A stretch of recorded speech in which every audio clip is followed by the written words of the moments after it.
Welcome to my Autism Tribe, a community of advocates that are linked by autism but bound by strength. This is a time to find our sounding board and shoulders that help us carry life's load without the fear of criticism. We give and receive. We nurture and empower. I'm your host, Susan Scott.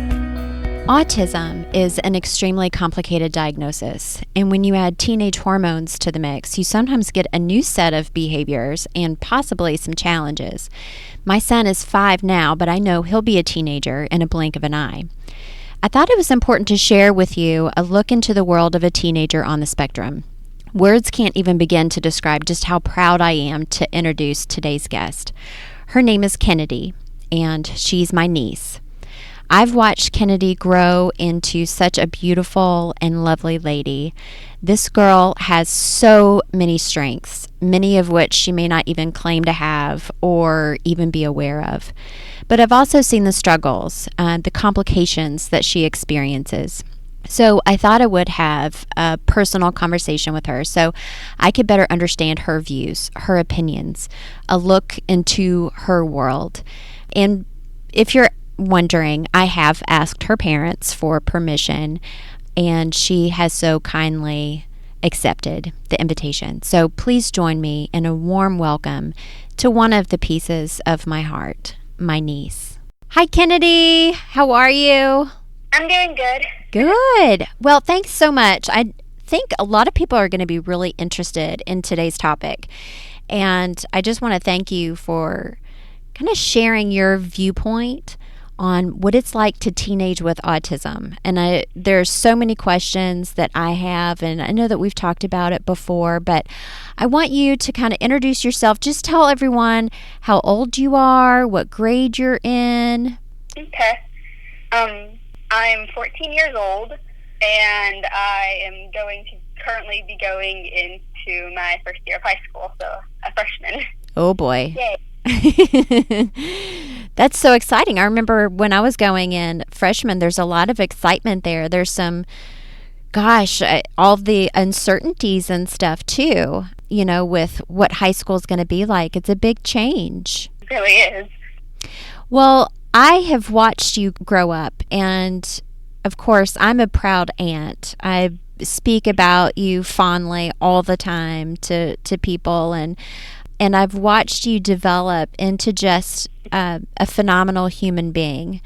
And I know that I have seen some struggles that you've had, along the way. And I want you to kind of share with everyone what it's like for you. Or maybe, how about this? How about we start with when you were little, as much as you can remember, some of the challenges that you felt. Oh boy, communication was a really big one.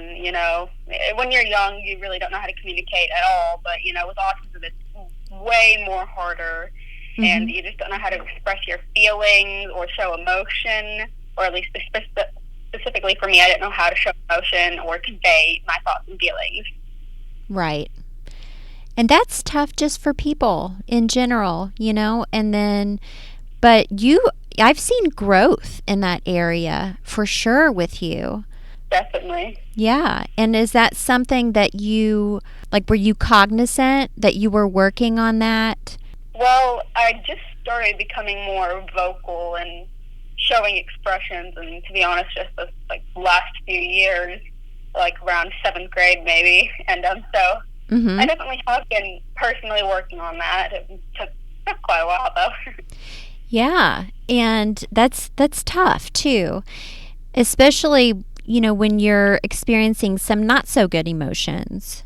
As far as other different challenges that you have, can you talk a little bit about those as much as you feel comfortable with? So, one thing for sure I know is that my autism is external, is how you say it, where it's not genetically caused, but more caused environmentally. That for sure we think played a part in it, because it's different from just genetics. Considering the environment that I grew up around, definitely did help. I struggled a lot, because I was in a very abusive, neglected environment, that it didn't really help build upon my ability to, like, speak and just express, and then also my, able to focus and complete full thoughts, and knowing that I was, like, okay to express that kind of stuff, what I needed and what I wanted. Right. So that was a really big struggle. And you said, I just want to point out, you said that you were in a neglective environment, and I just want to let everyone know that this is something that you're not in now, that my sister, my sister and your dad have, like, they have adopted you, and my sister has adopted you, and so you're now in a pretty loving environment, I think. So I know we love you to pieces. Did you have any kind of sensory struggles or anything like that you might want to speak on? Yes. Noises are a thing for me. The occasional touch, but it's mainly noises and, like, commotion. Like, I get overstimulated really easily, so we have to be careful about, like, what kind of activities I can do, and also what kind of environments I'm allowed in. So that was really hard, considering the environment I used to be in was a very loud, violent environment. So that really pushed me back in the developing stages. Sure, definitely. Have you found things that help you when you are becoming overstimulated? Yeah, usually I try to distract myself by maybe reading, or sometimes talking will help. Like, just if I just ramble on about the most random things, I distract myself from the noise. Sometimes, you can't always, like, block out the noise, so sometimes just, maybe I sometimes go to the bathroom if I get overstimulated, or I, eating. That's so random, but huge thing. I have pica, so it's weird. Whenever I get overstimulated, I want to be chewing on something or have something in my hands, and so that's why I have the bad habit of biting my nails. Sure, yeah. And that's been kind of a difficult thing for you to kind of work with, but at least you're cognizant of it, that you can work. Those are kind of things that you can work on, and if you're aware of it, it helps. Yeah. As far as friends, like, having friends or being in a school environment, can you share a little bit about what that has been like and maybe what it is today? Well, going into middle school, I had, like, one friend, maybe two. That was really hard, especially since sometimes in middle school there will be, like, other schools joining and combining into one middle school, or that's what my middle school was like. So it's like all these new people, and one thing is with going into middle school, friend groups tend to break up, and there becomes, like, new options, and so I kind of found most of my friends with people who had kind of separated from friend groups and were kind of not really sure what to do. We just kind of all got together and were like, hey, we're now a group, Yeah. We're now. Middle school's so tough anyway, and there's just so many things changing. Not only, like, physically, like your body, the hormones, and oh my gosh, I remember that very well, like having meltdowns, because I ran out of toothpaste. None of it made sense, So, and really just trying to struggle and find your way and find your identity, and going into high school, you'll probably be going through some of the same things, and you're on another journey, but that's good. That's good, and growth is good.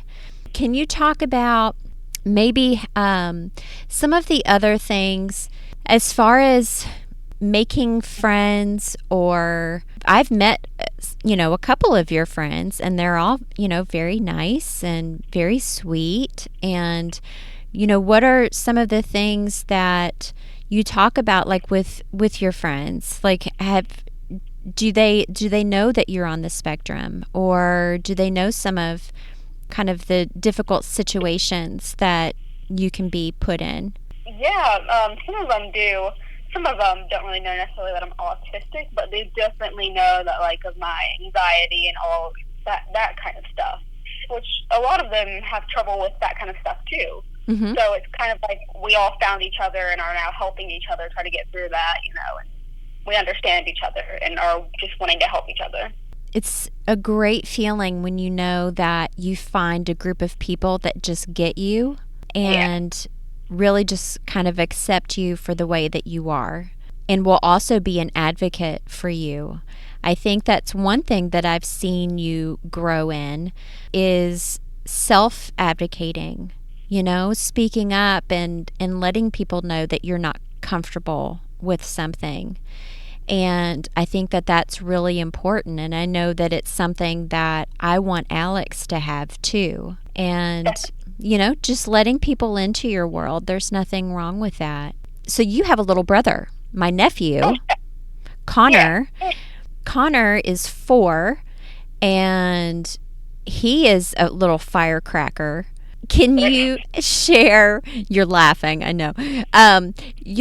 Can you share what it was like when your mom and dad said, "Okay, we're going to have a baby now"? Can you kind of describe what that feeling was like? Well, it was kind of tough because at the same time I still was not definitely an emotion conveyor or a talkative person. Mm-hmm. So it's like I just was happy, kind of confused, a little worried, a little mad at the same time, Mm-hmm. normal stuff of what kids feel like when another one's coming along. Sure. I definitely was wanted to be a part of this, and was definitely happy that I wouldn't be alone, and definitely felt nice that I was going to have someone who would look up to me. Mm-hmm. But at the time, it's like, well, my parents aren't going to be like, I'm not the only one, I don't get one-on-one time with them as much. They're going to be taking care of a baby, and it's like I have needs, and I know how to feel about that. Yeah, definitely. And that's a big change too. I think that's a change that most everyone, if you have younger siblings, has experienced. It's tough, because especially I'm the oldest, I have 2 younger sisters, and I know each time when one sister would be brought home from the hospital and then another sister would be brought home from the hospital, each time I knew that was going to be less time that I would have with my parents. And so that's tough, but I've seen you navigate through all of that, and you're a great big sister, and I know that Connor looks up to you, and that's really important for him too. Have you had any special interests that have really just helped you along the way, whether it's as a conversation piece or helped you self-regulate? Have there been any kind of special interests that have helped you? Reading, writing, and drawing definitely are some things that have really helped me. And with reading, I get to go into an adventure without the overstimulation. I get to experience things without the overstimulation, without problems that would normally happen, So reading is definitely a really big thing for me. It takes me away from the world that I know. It takes me away from reality, and it just places me in a place that I decided that I want to be in, that I know is a good place for me. That's really interesting. I didn't think about it that way. I know that sometimes the reason that I read is to experience things that I haven't experienced before, or to, just kind of escape. But the way that you put it is that you can experience those things without the stimulation of it. And that's really, really cool. Thanks for sharing that. I thought it was so cute, and maybe you don't remember this. I'm sure you do, though. you were really fascinated with the Titanic for a while. And I thought that was so cool. You had so much knowledge about the Titanic, and I know that's something that I found with Alex is that he can tell you the dinosaurs, he's learning all about the planets now. I mean, those are his special interests. And can you talk a little bit about maybe why you gravitated towards the Titanic and why that was an interest for you?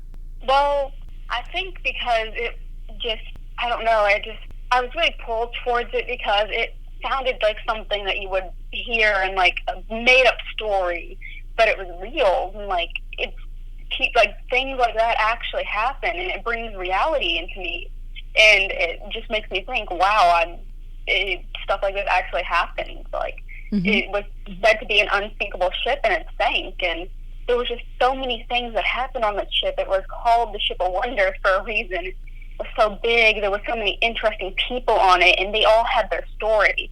And then I found books about it that shared their stories and their experiences, and it was like having a one-on-one conversation with people and about stuff that normally people don't get to hear about because that was a long time ago.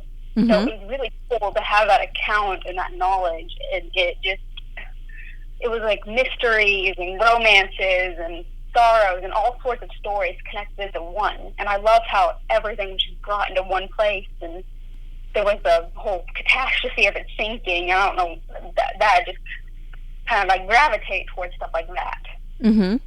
As far as like school subjects and things like that, do you have any special interests with school subjects? Science and reading and history and everything but math. No math, huh?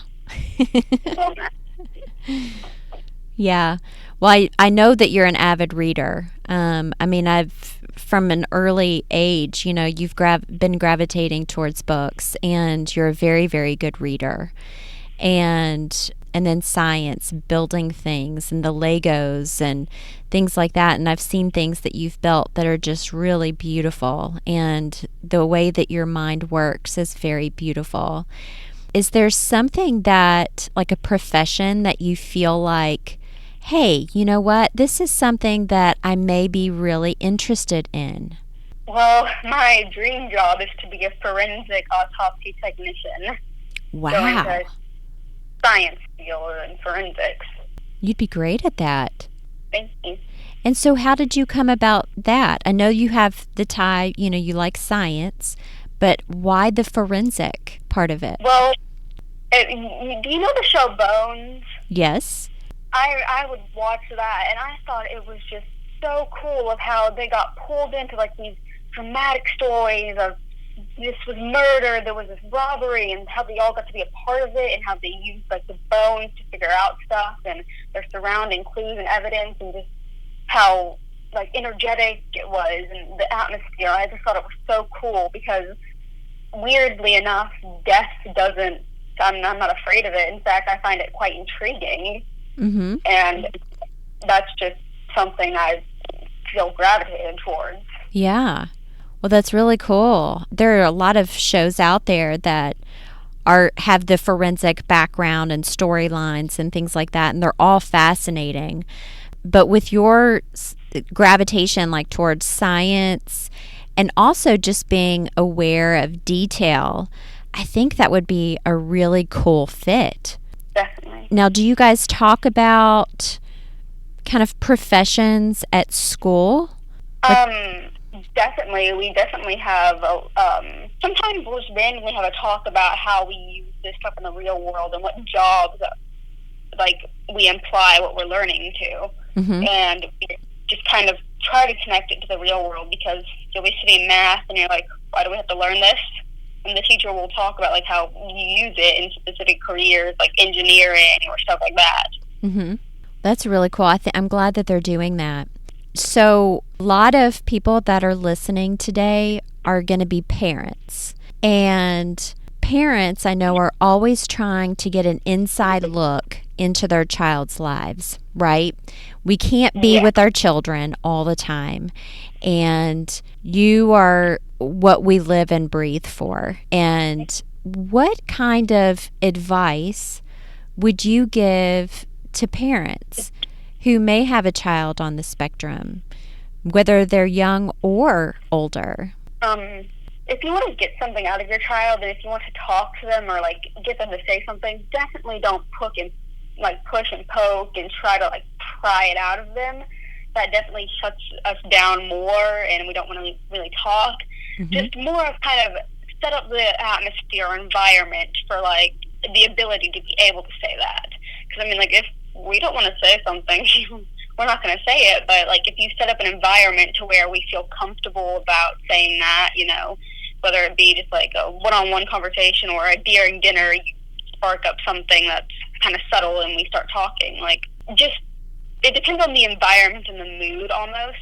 Because if there's going to be like even the slightest bit of tension in the air or something like that, we won't bring up a conversation that we feel would make that grow worse. Because like with being silent and not showing emotion, we tend to learn we tend to learn how to read others. Mm-hmm. And like read the atmosphere. So we pay close attention to that to tell, you know, if we should speak and if we can speak. Sure. Well, and sometimes if there is a tense environment, I know sometimes even I will kind of shut down, especially as a teenager too. I know Alex, I mean, he's 5 and he doesn't like a lot of questions, you know, but if I start talking to him about dinosaurs, he'll definitely talk about that.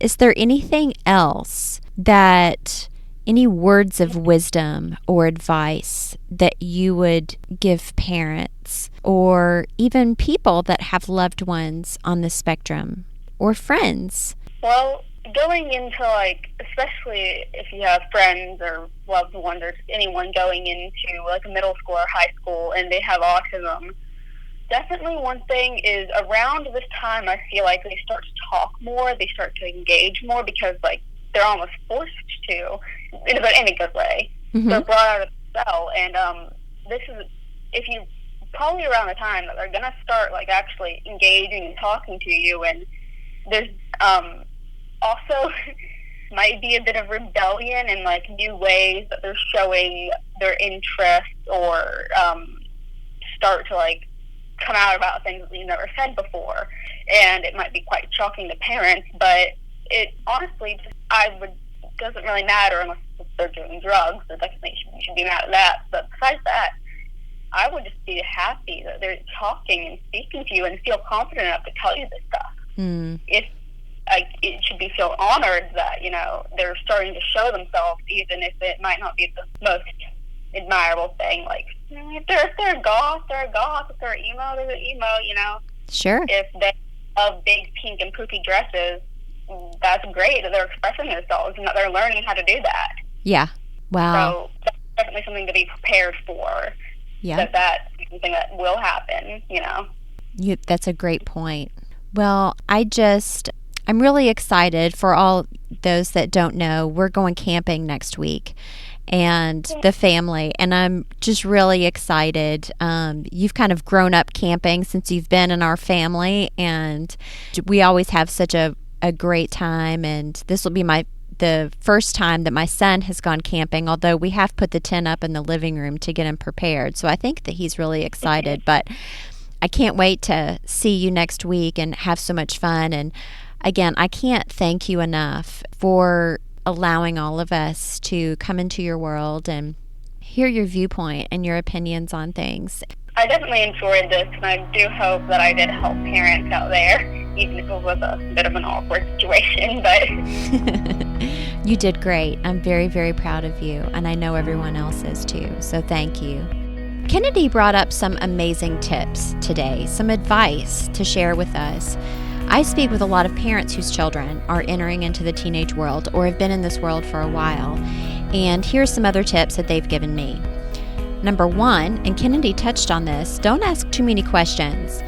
I believe all teenagers in general would agree with this one, but for those on the spectrum, they usually hate being quizzed. And this can make it difficult for us as a parent because we really want to be involved in our children's lives. Well, sometimes they may feel like they're being interrogated. So perhaps instead of asking how was school or what did you do today, ask them about their interests. Is there a subject they're studying in school that they're really into? And you might be surprised at how long they'll want to talk about it. Number 2, bring solid evidence to the table. Sometimes they have a hard time recognizing social rules, so maybe avoid saying things like, because I said so, or because I'm your mom, or because I'm your dad. Instead, use facts, rules, and I've even heard of using laws to back up why something is the way that it is. Number 3, don't scold their behavior before understanding what it truly is. When a teenager with autism doesn't respond to your questions or walks out of the room without saying a word, don't assume they're being rude. Sometimes the social interaction is actually difficult and maybe even painful for them. You have no idea what they experienced that day. They are self-regulating in a chaotic world every single day that can be loud and overwhelming, and the last thing they're thinking about is whether or not it's bothering you. So don't take it personally. Text messaging might provide better communication. This is point number 4. Most of us live on our phones, which is a good and a bad thing. But think about it. Sometimes it may be more relaxing for us or more comfortable for us than actually speaking on the phone, because we're actually able to collect our thoughts before responding, giving us more time to respond in a more appropriate way, perhaps. And for people on the spectrum, this can be a huge plus. Number 5, and there are 6 points. Number 5, be patient. Yes, there might be things that they say and do that you may find strange or different, but just know that they're living in an overwhelming and complicated world and are just trying to learn how to navigate all of it. And number 6, just be accepting. Autism and everything. We were all teenagers at one point in time, and we were all struggling to find our identity, deal with our emotions, trying to figure out how we fit into this crazy world. Try entering into their world instead of trying to force them into yours. And you may be surprised at just how much beauty there is amidst their chaos. Thank you so much for joining my niece and me today. And thank you so much for being a part of my Autism Tribe. Keep up the great work, and I'll see you next week.